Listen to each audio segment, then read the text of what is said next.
Office সহকারী পদে যোগদান করে প্রশাসনিক কর্মকর্তা এরপরে পঞ্চম গ্রেড পর্যন্ত পদে পদোন্নতি হয়, কিন্তু মাঠ পর্যায়ে একই পদে যোগদান করে ওই পদ থেকেই পেনশনে যাইতে হয়।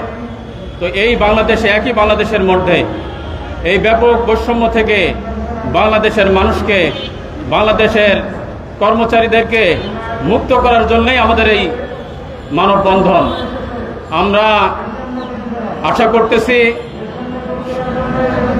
12ই আগস্ট যে মিটিং আছে দশম গ্রেড বাস্তবায়নের জন্যে, প্রশাসনিক কর্মকর্তা পদ এবং দশম গ্রেড বাস্তবায়নের জন্যে আমরা আশা রাখব। আমরা কৃষি সম্প্রসারণ দপ্তর সহ যত অধিদপ্তর, যত ডিপার্টমেন্ট এখানে উপস্থিত আছে, সমস্ত ডিপার্টমেন্টের পক্ষ থেকে আমি জনপ্রশাসন মন্ত্রণালয়, প্রশাসন সচিব মহোদয়কে বিশেষভাবে অনুরোধ করব, আবেদন করব, আমরা আর বৈষম্যের শিকার হতে চাই না। বাংলাদেশকে বৈষম্য মুক্ত করা হয়েছে, কিন্তু সরকারি কর্মচারীরা বৈষম্য মুক্ত হয় নাই।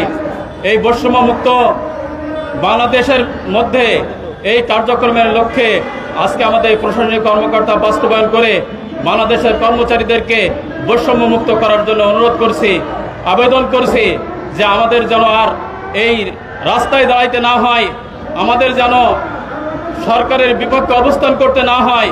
এই আমি বর্তমান সরকারকে অনুরোধ করব, আপনারা অনেক ভালো কাজ করতেছেন। আজকে জনগণের বিশেষ এই কর্মচারীরা যারা বাংলাদেশের মানুষের প্রাণ, সমস্ত যে সরকারি প্রতিষ্ঠানগুলো কর্মচারীরা যদি ভালো থাকে, বাংলাদেশ ভালো থাকবে, বাংলাদেশের আইন শৃঙ্খলা সমস্ত কিছু ভালো থাকবে। এজন্য আমি বাংলাদেশের প্রশাসনিক কর্মকর্তা বাস্তবায়ন ঐক্য পরিষদের পক্ষ থেকে বিশেষভাবে অনুরোধ করছি আমাদের এই প্রশাসনিক কর্মকর্তা পদটি 12 তারিখে মিটিং যেন সর্বশেষ মিটিং হিসেবে বাস্তবায়ন করা হয়, এই আশাবাদ ব্যক্ত